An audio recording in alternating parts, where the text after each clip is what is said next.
सा परफॉर्म करके दिखाता है और डराता है हमें।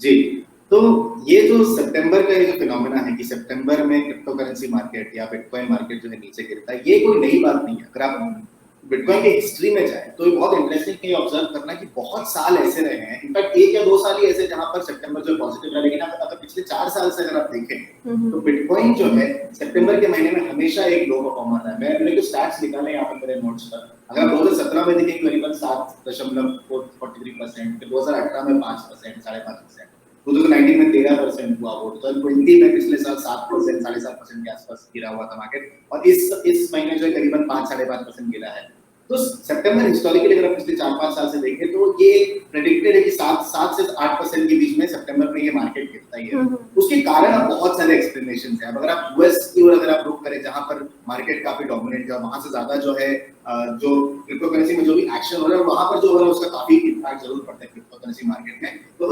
अगर हिस्टोरिकली ट्रेंड देखें कि सितंबर में हो गया है, सितंबर में ये होता है कि छुट्टी का महीना है, ये कहा गया है, अब कितना ये क्या काम करता है, तो छुट्टी का महीने में क्या होता है कि ट्रेडर्स जो है जाते हैं वेकेशन पर, उसके बाद आके जो है या तो वो अगर अपने जो बुकिंग है, प्रॉफिट बुकिंग करनी है तो प्रॉफिट बुकिंग करते हैं, अगर उनको लॉस हार्वेस्टिंग करनी है तो लॉस हार्वेस्टिंग भी करते हैं। लॉस हार्वेस्टिंग इसलिए भी की जाती है कि उनका जो टैक्स का एक महीना है वो भी अक्टूबर 15 की एक डेडलाइन होती है, सितंबर में जो है वो टैक्स लॉस हार्वेस्टिंग करते हैं, तो इसलिए वो जो है एक बहुत बड़ा कारण माना गया है। और अगर आप ये देखेंगे ये जो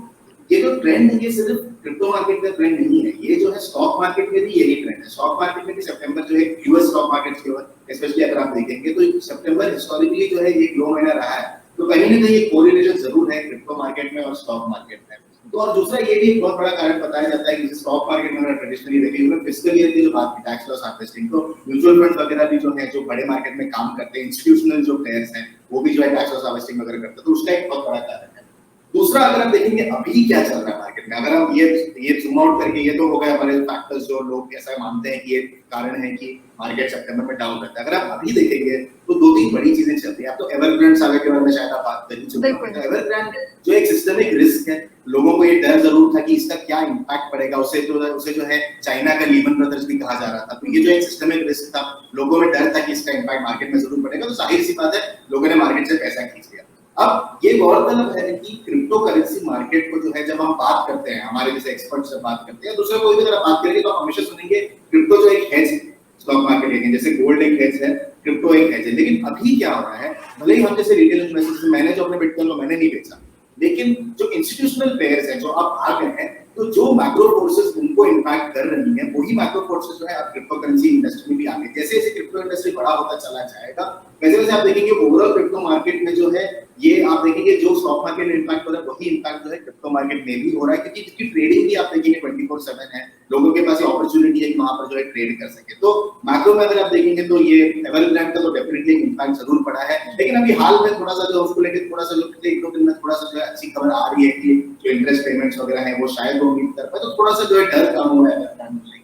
दूसरी बड़ी बात ये जो फेड मीटिंग हुआ, जो जिसको लेके बहुत एक एंटिसिपेशन थी कि क्या होने वाला है फेड मीटिंग में, तो लोगों का डर ये था कि फेड अगर स्टिमुलस जल्दी खींच लेगा, तो स्टिमुलस अगर जल्दी खींचता है तो उसको हो सकता है बिटकॉइन पर नेगेटिव इफेक्ट पड़ेगा। लेकिन अब जो मैं सुबह रिपोर्ट पढ़ रहा था कि स्टिमुलस जो हो सकता है अगले साल ही वो थोड़ा कम करना चालू करें, और तो इसका भी जो है बिटकॉइन पर एक थोड़ा सा देखेंगे जो बढ़ा है आज क्रिप्टो करेंसी प्राइसेस, वो भी उसका एक बहुत बड़ा कारण ये है कि जो फेड मीटिंग था उसमें कुछ नेगेटिव आया नहीं, तो जो भी बोला उस मीटिंग में, जो भी रिजल्ट्स आए, उन्होंने कहा कि स्टिमुलस अगले साल भी देखेंगे, जो भी बॉन्ड बाइंग है वो चलती रहेगी, तो ये सब जो कारण है। अब यूएस अगर डॉलर अगर वीक है तो बिटकॉइन को एक पॉजिटिव पुश जरूर मिलता है, क्योंकि लोगों को लगता है कि अगर यूएस डॉलर वीक होती जा रही है तो अगेन एज एसेट जो आप बिटकॉइन होल्ड करके रख सकते हैं। ये मैक्रो फैक्टर्स भी जो है जो इस महीने के बिटकॉइन पर डेफिनेटली इंपैक्ट कर रहे हैं, और एक ओवरऑल एक ट्रेंड सा भी है जो सितंबर में बनता जरूर है, और अगेन वो अक्टूबर में शिफ्ट होगा। आप देखेंगे अक्टूबर जैसे जैसे आता चला जाएगा वहां पर शिफ्ट होता चला जाएगा। तो मैं आपको जरूर ध्यान खींचना चाहूंगा, एक एक्सपर्ट है जिनका नाम है प्लान भी, तो उन्होंने जो एक स्टॉक टू फ्लो मॉडल उन्होंने बनाया, तो ये स्टॉक टू फ्लो मॉडल बड़ा इंटरेस्टिंग है, वो चार्ट्स को देख के उन्होंने बनाया। तो stock to flow model basically क्या करता है, उन्होंने एक अपने स्टडी की है जिस पर वो ये एनालाइज करते हैं कि बिटकॉइन का जो एग्जिस्टिंग स्टॉक है, कि जो बिटकॉइन ऑलरेडी माइन हो चुके हैं उसको लेके, और जो नया बिटकॉइन आ रहा है तो उसका बिटकॉइन पर क्या फर्क पड़ेगा उसके प्राइस पर। तो उनके एनालिसिस के हिसाब से अगर आप देखेंगे तो उनका मानना ये है कि बिटकॉइन का, अगर मैं प्राइस आपको बताऊं, उनके जो प्रेडिक्शंस रहे हैं अभी तक, मैं वो स्क्रीन जो है मेरे सामने में ला रहा हूं अभी, उनके जो प्रेडिक्शंस रहे अगस्त में उन्होंने कहा था $47,000, सितंबर में उन्होंने कहा था $43,000, आप देखेंगे अभी हम बहुत करीब है, सितंबर महीना ऑलमोस्ट खत्म होने को आ रहा है, $43,000। उनका ये प्रेडिक्शन है कि अक्टूबर में $63,000 जा सकता है, ये स्टॉक टू फ्लो मॉडल है।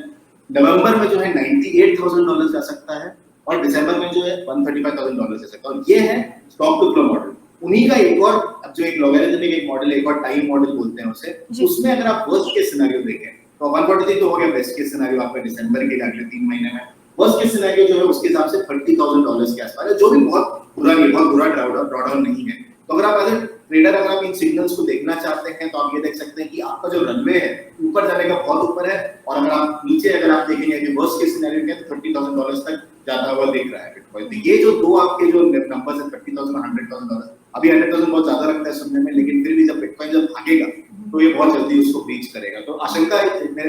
मेरी उम्मीद यही है कि बिटकॉइन जो अपने ऑल टाइम हाई को डेफिनेटली क्रॉस करेगा अगले 3 महीने में, ये मेरा मानना है कि जैसे जैसे ये पॉजिटिव आप सिग्नल देखेंगे, सितंबर का इफेक्ट खत्म होगा तो पॉजिटिवली जो मार्केट ऊपर जाएगा जरूर। लेकिन ये इंटरेस्टिंग होगा कि बिटकॉइन जो स्टॉक टू फ्लो मॉडल को फॉलो करता है, जो ट्रेडिशनली अच्छे से करता भी आया है पिछले 3-4 महीने में अगर आप देखेंगे, और या तो अगर वो अगर टाइम मॉडल के हिसाब से अगर वर्स्ट बेरिश सिनेरियो है तो फिर $30,000 तक जा सकता है। ठीक है, तो यहाँ पर हमारे एक्सपर्ट को लगता है कि ये अपना ऑल टाइम हाई तो कम से कम जो इसने बनाया हुआ था वहां तक तो ये जल्दी पहुंचता हुआ दिख जाएगा। 3 महीने के आसपास का जो इंतजार होगा वो हमें करना होगा, और उसके बाद ये अपना जो हाई है उसे एक बार फिर से बनाता हुआ दिखाई पड़ेगा। ठीक है, काफी इंटरेस्टिंग आपका ये जो रिसर्च वर्क है ये बताता है हमें कि ये कौन से 2 ऐसे नंबर हैं जो हमें जिन पर हम नजर रख सकते हैं। बिल्कुल आप सही कह रहे हैं, जब हम बात करते हैं 100 के US डॉलर की, हमें बहुत ज्यादा इस टाइम पे ऐसा लगता है कि बहुत बड़ा लेवल है और हो सकता है कि ये पता नहीं क्रॉस हो पाएगा कि नहीं हो पाएगा, या फिर एक्सपर्ट्स केवल बोलते रहते हैं कि वहां तक जाएगा,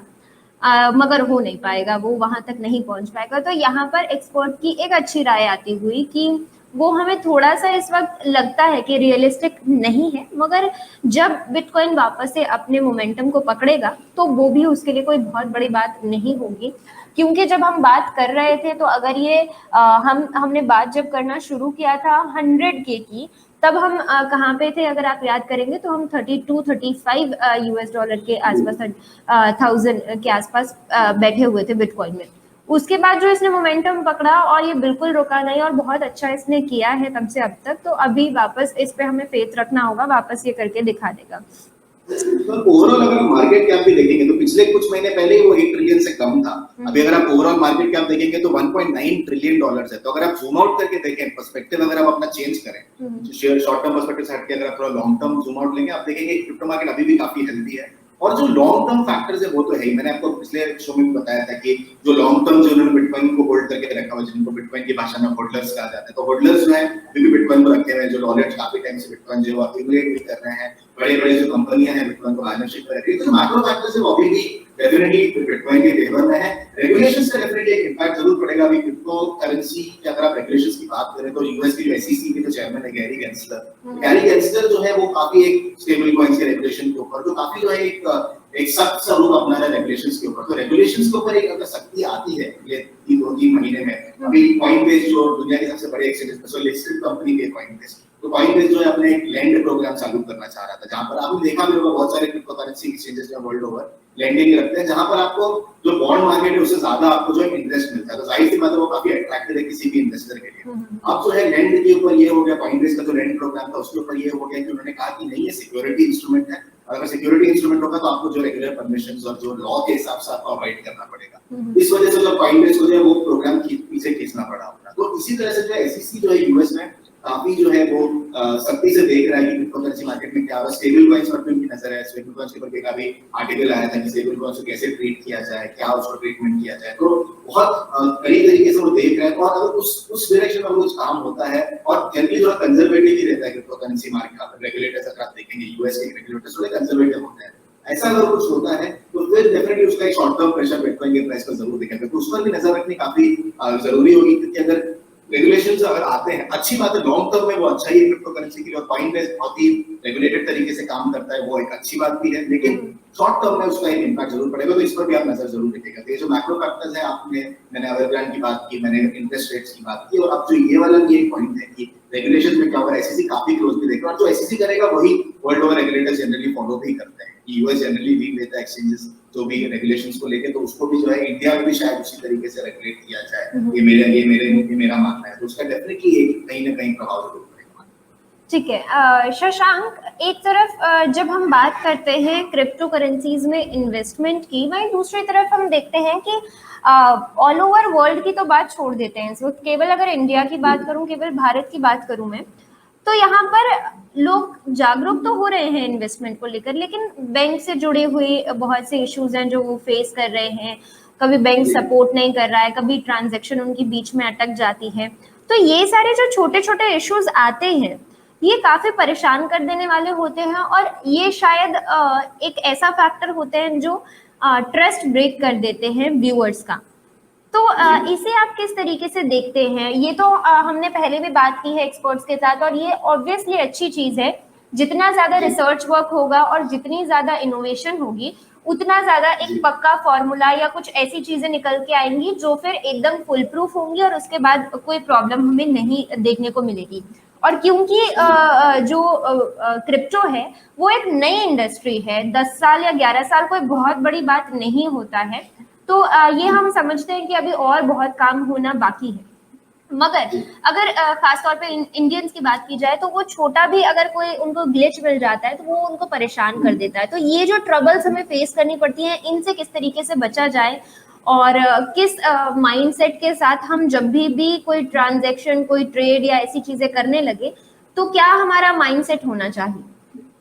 बिल्कुल, तो मैं आपको एक ट्रिक भी बताऊंगा कि कैसे जो है, लेकिन अगर आप देखेंगे ये अगर ये जो सिचुएशन है बैंक्स के साथ, ये बड़ा फ्रस्ट्रेटिंग सा सिचुएशन है, और मैं पिछले 3-4 साल से देखते हैं कैसे इवॉल्व हुआ है। डेफिनेटली आरबीआई ने जब 2018 में जो बैंकिंग बैन लाया था, वो तो बहुत ही फ्रस्ट्रेटिंग पीरियड था क्रिप्टो इंडस्ट्री के लिए, लेकिन उसके बाद 2020 में जब सुप्रीम कोर्ट ने उस बैंकिंग बैन को लिफ्ट किया, उसके बाद आरबीआई ने नोटिफिकेशन के जरिए ये बोला कि बैंक्स जो है 2000 तो बैंक्स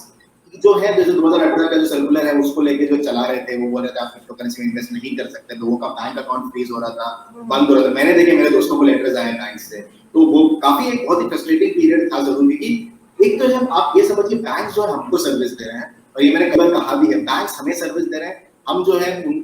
है वो हमारे ऊपर कोई ये नहीं, कोई आपके ऊपर ये कोई चैरिटी नहीं है, वो हम सर्विस दे रहे हैं और वो उसका बैंक को भी फायदा हो रहा है। तो जाहिर सी बात है, बैंक्स हमें सर्विस दे रहे हैं, तो बैंक्स आपको जो है बता नहीं सकते कि आपको अपना पैसा कहाँ इन्वेस्ट करना चाहिए। बैंक्स के पास अथॉरिटी नहीं है, और अगर कोई बैंक आपके साथ ये कर रहा है तो आप डेफिनेटली उसको क्वेश्चन कीजिए, आप ओम्बड्समैन के पास जाए, आप डेफिनेटली एक्शन जरूर ले सकते हैं। एक मैं आपको अगर ट्रिक बताऊं जो मैं पर्सनली यूज करता हूं, अगर आप करना चाहें तो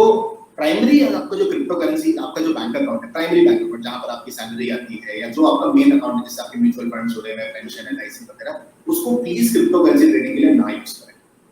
वो एक बहुत सारे लोग ये करते हैं कि एक ही बैंक रखते हैं, उसको जो क्रिप्टो करेंसी के जरिए यूज करते हैं, उसके बाद अगर फ्रीज हो गया तो बहुत परेशानी होती है। वैसे मैंने किससे सुने हैं कि आप जो है वही बैंक, प्राइमरी बैंक अकाउंट आप यूज करो, उसको प्लीज ना यूज करें। आप क्या करें, क्रिप्टो करेंसी के जब आप अगर आप यूज करना चाह रहे हैं किसी बैंक अकाउंट को, तो अभी बहुत सारे नए अभी जो बैंक्स हैं, अब मैं नाम नहीं लेना चाहूंगा, लेकिन अभी बहुत सारे जो आए हैं नाम, बहुत सारे नए बैंक अकाउंट, डिजिटल अकाउंट्स आ गए हैं, जिससे आप बहुत जल्दी जो 10-15 मिनट में जो आप अकाउंट खोल सकते हैं। ऐसे किसी बैंक के साथ जोड़ के जो है आप जो है क्रिप्टो करेंसी को, जो आप जब केवाईसी करते हैं क्रिप्टो करेंसी की, तो ऐसे किसी बैंक के साथ केवाईसी करें। उस बैंक में आप क्या करें, आप उतना ज्यादा पैसा तो रखने नहीं वाले उस बैंक में, आपका प्राइमरी बैंक अकाउंट कुछ और, उसको जो सेकेंडरी बैंक अकाउंट, उसको आप सिर्फ क्रिप्टो ट्रेडिंग के लिए रख लें उस सेकेंडरी बैंक अकाउंट को। अब मैं हमेशा ये एडवोकेट किया मैंने कि आप जब पैसा डालते हैं क्रिप्टो करेंसी मार्केट में, सिर्फ उतना ही डालिए जितना आपको जरूरत नहीं है।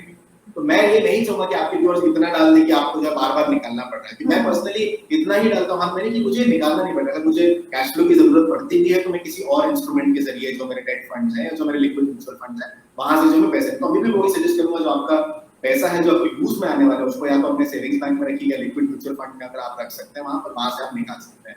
अगर आप फिर भी निकालना चाह रहे हैं, ये जो सेकेंडरी बैंक अकाउंट है, आप जो है पैसा क्रिप्टो करेंसी जो ट्रेडिंग अकाउंट से आप जो पैसा निकालते हो, उसको आप सेकेंडरी बैंक अकाउंट में लेके आए, और जैसे ही आप सेकेंडरी बैंक अकाउंट में लेके आते हैं, उसके बाद इमीडिएटली उसको जो प्राइमरी बैंक अकाउंट में ट्रांसफर करते हैं। उसका फायदा ये होगा कि अगर आपका सेकेंडरी बैंक ही आपके बैंक को ब्लॉक करता है, फिर भी जो आप अपना पैसा ऑलरेडी ऑलरेडी निकाल चुके हैं। आपके प्राइमरी बैंक अकाउंट जो टिपिकली बड़े बैंक्स के साथ होंगे, बड़े प्राइवेट बैंक्स ले लीजिए, अभी हाल में इस वीक तो खबर ये भी आई कि एसबीआई भी यूपीआई को ब्लॉक कर रहा है। ऐसी खबर आई जरूर है, लेकिन मैंने एक तो अच्छे से देखा अभी चल रहा है एसबीआई की यूपीआई। तो अगर ऐसे कोई बड़ी प्राइवेट बैंक है जो आपको, जो बड़ी प्राइवेट बैंक ऑब्वियसली परेशानी दे रही है क्रिप्टो करेंसी, लेकिन आप छोटे बैंक के साथ जब सेकेंडरी अकाउंट है वहां पर आप बनाएं, वहां पर जो है आप विड्रॉ करें क्रिप्टो करेंसी, तो उसके बाद जो है वहां से आप अपने प्राइमरी बैंक अकाउंट की तरफ ले जाएं। वो एक ज्यादा फूल प्रूफ तरीका है ट्रेडिंग करने का, और ये अभी के सिनेरियो में आइडियल नहीं है। मैं जानता हूँ बहुत सारे लोग नहीं रखना चाहते बहुत सारे बैंक अकाउंट, लेकिन अभी के सिनेरियो में जहां पर रेगुलेशंस क्लियर नहीं है, इंडियन गवर्नमेंट अभी तक रेगुलेट किया, तो बैंक जो अपनी मनमर्जी चला रहे हैं। थोड़ा सा बुलिंग है बैंक्स का, बैंक्स को पता है कि हम इस पोजीशन में हैं कि वो जो डिक्टेट कर सकता है हमें टर्म्स। लगता है गवर्नमेंट एक क्लियर रेगुलेशंस लेके आता है क्रिप्टो करेंसी को रिकॉग्नाइज किया जाए, तब तक जो आपको कुछ ना कुछ जो इंडियंस जुगाड़ करते हैं वो आपको जुगाड़ करना पड़ेगा। और जुगाड़ यही है कि आप एक सेकेंडरी बैंक अकाउंट बना ले किसी छोटे बैंक के साथ जो नेसेसरली जो क्रिप्टो को फ्लैग ना करे। और अभी भी जब आप ट्रांजैक्शन वगैरह करते हैं, इवन वो जो सेकंड बैंक अकाउंट है आपको, उसके साथ भी जब ट्रांजैक्शन वगैरह करते हैं उसमें आप क्रिप्टो करेंसी ऐसा कुछ लिखें ना, आप जो है रेगुलर आप ट्रेडिंग करें, आप उसको यूज करें, वो ज्यादा आपके लिए बेहतर होगा। P2P क्रिप्टो ट्रेडिंग प्लेटफॉर्म्स भी हैं जो काफी सारी कंपनियां करती हैं, लेकिन मैं उतना मानता नहीं क्रिप्टो को। मुझे लगता है कहीं ना कहीं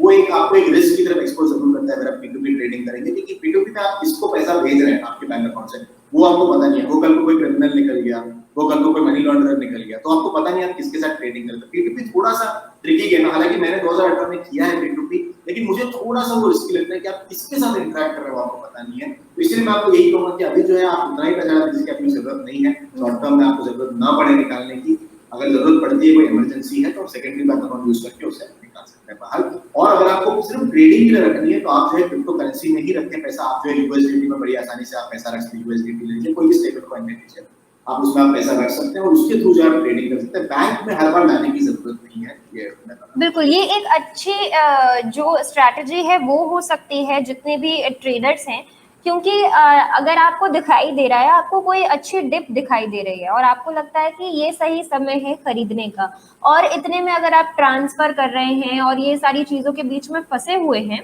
तो हो सकता है वो अपॉर्चुनिटी आपके हाथ से निकल जाए और वो चीज आपको फ्रस्ट्रेट कर दे और आपको लगे कि नहीं ये सही नहीं है। इससे ज्यादा अच्छा होगा कि आप ऑलरेडी अपने पैसे को वहां पे रखें, और अगर आपके पास ऑलरेडी है तो आप फटाफट से उसे कहीं पे भी इन्वेस्ट कर सकते हैं। और जब आप अपने पैसे को बढ़ते हुए देखेंगे, प्रॉफिट होते हुए देखेंगे, तो वो शायद आपका कॉन्फिडेंस बूस्ट करेगा क्रिप्टो करेंसी में। शशांक, ये तो काफी जी एक और सजेशन देना चाहूंगा जी। अगर आप पैसे ट्रांसफर करें क्रिप्टो करेंसी एक्सचेंज में, किसी एक्सचेंज में, तो आप जो है बैंक से अच्छा मैं आपको ये रेकमेंड करूंगा कि आप मोबीक्विक वॉलेट के थ्रू जाएं, बिकॉज आपको बैंक में आपका ट्रेल नहीं आएगा। तो मोबीक्विक वॉलेट में क्या आप पैसे डाल सकते हैं, बहुत सारे एक्सचेंजेस जो मोबीक्विक वॉलेट के साथ इंटीग्रेशन है उनका, आप जो मोबीक्विक वॉलेट में पैसा डालें, थोड़ा 100-200 रुपए आप एक परसेंटेज ऑफ ट्रेडिंग जो है आपको देना पड़ता है फी, और वो फिर भी वर्थ है कि आपको बैंक अकाउंट वगैरह एक्सपोज नहीं करना चाहते, क्योंकि बैंक जो है फ्रीज कर दे रहे हैं अकाउंट। अगर आप बैंक अकाउंट को एक्सपोज नहीं करना चाहते, सिर्फ पैसे डालना चाह रहे हैं, मोबीक्विक के थ्रू जो 100-200 रुपए आपकी कटेंगे वो फिर भी आपका रिकवर हो ही जाएगा। मार्केट ऊपर जाता है, मैं यही रेकमेंड करूंगा कि अगर आपको पैसे डालने हैं तो मोबीक्विक के। तो ये कुछ इंटरेस्टिंग चीजें हैं जो आपने ये बैंक अकाउंट के बारे में बताई है, और इससे बहुत से लोगों की प्रॉब्लम जो है वो सॉल्व हो जाएगी। ठीक है, एक सवाल मेरे मन में यहाँ पर आ रहा था, जब भी हम कहीं पर भी लॉग इन करते हैं, कोई नई आईडी बनाते हैं, किसी नए प्लेटफॉर्म पे जाते हैं, हमें मेल आईडी की जरूरत होती है। तो जहाँ पे आप ये सलाह दे रहे हैं कि हम बैंक अकाउंट को एकदम साइड में रखें और उसे एक्सपोज ना करें, और ये एक अच्छी ट्रिक भी हो सकती है। प्राइमरी बैंक अकाउंट को एक्सपोज ना करें। प्राइमरी बैंक अकाउंट सुनने में ऐसा लगेगा कि कोई बात कुछ ऐसा कुछ गलत पता हो, आप सेकेंडरी बैंक अकाउंट को एक्सपोज कर सकते हैं, प्राइमरी बैंक अकाउंट को ना करें। ठीक है, तो ये जो फ्रीज वगैरह होने का डर है वो यहाँ पे खत्म हो जाएगा। प्राइमरी बैंक अकाउंट जहाँ पे आपकी मोस्टली आपका जो सैलरी अकाउंट है या ये सारी चीजें जहाँ पे चल रही हैं, बाकी इन्वेस्टमेंट चल रही है, यहाँ पे आपको क्या लगता है, क्या हमें एक नए मेल आईडी की भी जरूरत होती है? वो भी हमें नया बना के रखना चाहिए, क्योंकि हम एक ही मेल आईडी पे सारी चीजें कर रहे होते हैं। तो ये एक छोटी सी चीज है, लेकिन ये सवाल हमें हमारे एक व्यूअर की तरफ से आया था कि क्या जब आप किसी प्लेटफॉर्म पे जा रहे हैं, रजिस्टर कर रहे हैं या इन्वेस्टमेंट कोई कर रहे हैं, तो इन सारी इन्वेस्टमेंट के लिए क्या हम ऐसा कर सकते हैं कि एक नया मेल आईडी बना के रखें, क्योंकि अपडेट्स जो है वो लगातार आती रहती हैं। ये जो जितने भी एप्स होते हैं या जितने भी प्लेटफॉर्म होते हैं वो अपडेट आपको भेजते रहते हैं, ट्रांजैक्शन के अलर्ट्स वहां पर आते हैं। तो क्या ये बैंक अकाउंट के साथ साथ एक ये भी स्टेप हो सकता है जो हम हमारी सिक्योरिटी के लिए यूज कर सकते हैं? बिल्कुल। और मेल आईडी हाँ बना सकते हैं आप अलग, अगर आप एक ही ईमेल आईडी रखना चाहते हैं, बहुत सारे लोग नहीं रखना चाहते मल्टीपल ईमेल बिल्कुल। आईडीज। अगर आप मल्टीपल ईमेल आईडीज नहीं बनाना चाहते तो जीमेल की मैं बात कर रहा हूँ, जीमेल को आप जो है डेफिनेटली एक अच्छा, एक आप पहले तो आप पासवर्ड एक अच्छा रखिए। पासवर्ड जो है हम बहुत लाइटली लेते हैं, पासवर्ड को बहुत सिंपल पासवर्ड रखते हैं। आजकल आपके पास पासवर्ड जनरेटिंग टूल्स है, बहुत सारे ऐसे प्लेटफॉर्म है जहाँ पर आप पासवर्ड अच्छे से जनरेट कर सकते हैं। एक अच्छा strong password primary email ID को आप डेफिनेटली यूज करते हैं। जैसे मेरा जो पर्सनल ईमेल आईडी है बहुत सारे क्रिप्टो अकाउंट भी उससे जुड़े हुए हैं, एक मेरा सेकेंडरी भी है लेकिन मैं प्राइमरी यूज करता हूँ, तो उसको आप डेफिनेटली जो है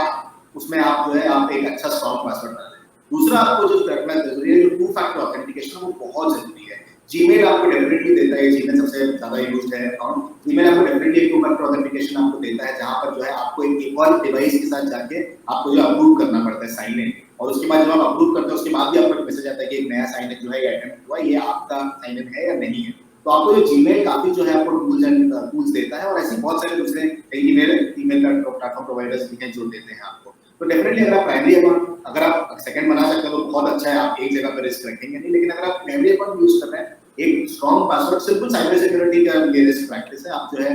एक स्ट्रॉन्ग पासवर्ड और एक two factor authentication definitely on करें। जीमेल में तो बहुत आसान है। ठीक है, तो ये भी अगर आप करना चाहते हैं तो आप ज़रूर कर सकते हैं। बहुत से लोगों को लगता है हमारे 2 से 3 बैंक अकाउंट हैं, हमारी सारी डिटेल्स वहाँ पर हैं, वो ना एक्सपोज हो या ऐसी कोई चीज़, तो आप बनाना चाहते हैं तो वो बना सकते हैं, अदरवाइज बहुत ज़्यादा नेसेसरी तो है नहीं। लेकिन ये जो सवाल हमें आया था हमारे व्यूअर की तरफ से, उसे मैंने एक्सपोर्ट से ले लिया है। ठीक है शशांक, बहुत सी चीज़ें आज हमने कवर कर ली हैं। कल हम समझने की कोशिश कर रहे थे कि इस मार्केट में हमें कहाँ मौके मिल सकते हैं। आप बहुत सी चीज़ों पर इस वक्त काम कर रहे हैं और बहुत से कॉन्सेप्ट को इजीली समझते हैं। जब हम कॉइन्स में इन्वेस्ट करने की बात करते हैं तो जिस तरीके से हम स्टॉक मार्केट में अलग अलग सेक्टर्स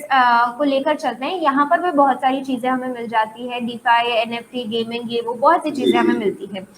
अभी के लिए आपको क्या लगता है कहाँ पे हमें नज़र बना के रखनी चाहिए? कोई एक दो कॉइन्स जो आपकी नज़र में हो कि अगर कोई इन्वेस्टमेंट करना चाहता है तो वहाँ पे नज़र बना के रखे और उन्हें पढ़े समझे और फिर वहाँ पे इन्वेस्टमेंट डाल सकता है। ऐसा कोई प्रोजेक्ट आपकी नज़र में आया है? जी, मैं हमारा जो पॉलीगन जो मैटिक जो इंडियन प्रोजेक्ट है उसको लेके मैं काफी एक्साइटेड हूँ। बहुत काम चल रहा है पॉलीगन के ऊपर, और बहुत सारे प्रोजेक्ट जो मैंने आपको लास्ट टाइम बताया था, पॉलीगन के ऊपर जो बहुत सारे प्रोजेक्ट जो है ला रहे हैं। इथेरियम को स्केलिंग की जो प्रॉब्लम है इथेरियम की ट्रेडिशनली रही है, उसको पॉलीगन सॉल्व करता है। पॉलीगन अभी भी काफी अट्रैक्टिव लग रहा है मुझे। पोल्का डॉट का भी मैं बहुत बड़ा फैन हूँ। मैंने आप $21 पे लास्ट टाइम रिकमेंडेशन दिया था, ऑलरेडी $32 पर है, लेकिन पोल्का डॉट में अभी भी रनवे है। और ऑफ कोर्स बिटकॉइन, इथेरियम, ये जो टॉप आपके कॉइन्स है, ये आप डेफिनेटली जो है इन पर भी नजर रख सकते हो। तो अगर आप थोड़ा सा मीडियम कैप या अगर आप अपना मैटिक तो ऑलमोस्ट लार्ज कैप ही हो गया, तो मैटिक पे आप नजर रख सकते हैं, पोल्का डॉट पर आप नजर रख सकते हैं। बिटकॉइन इथेरियम तो है आपका जो स्टेबल, जो आपको जहां पर डॉलर कॉस्ट एवरीथिंग एसआईपी लगा के आपको चालू कर ही देना चाहिए। बिटकॉइन इथेरियम पर आप डेफिनेटली नजर बना के रखिए, लेकिन पोल्का डॉट पे आपकी नजर होनी चाहिए,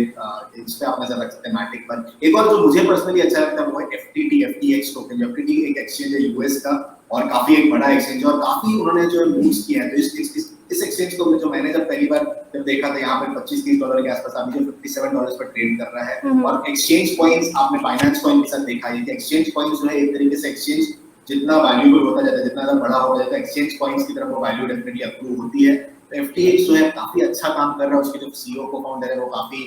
एक माने जाने जो है क्रिप्टो एक्सपर्ट भी है, और वो जो है एफटीएक्स टोकन को भी जो ऑब्जर्व करना अच्छा रहेगा। 26 नंबर पर है मार्केट कैप के हिसाब से, $76 के आसपास प्राइस है, तो एफटीएक्स पर भी आप नजर जरूर रख सकते हैं। ठीक है, तो ये कुछ कॉइन्स जिन पर अगर आप नज़र बना के रख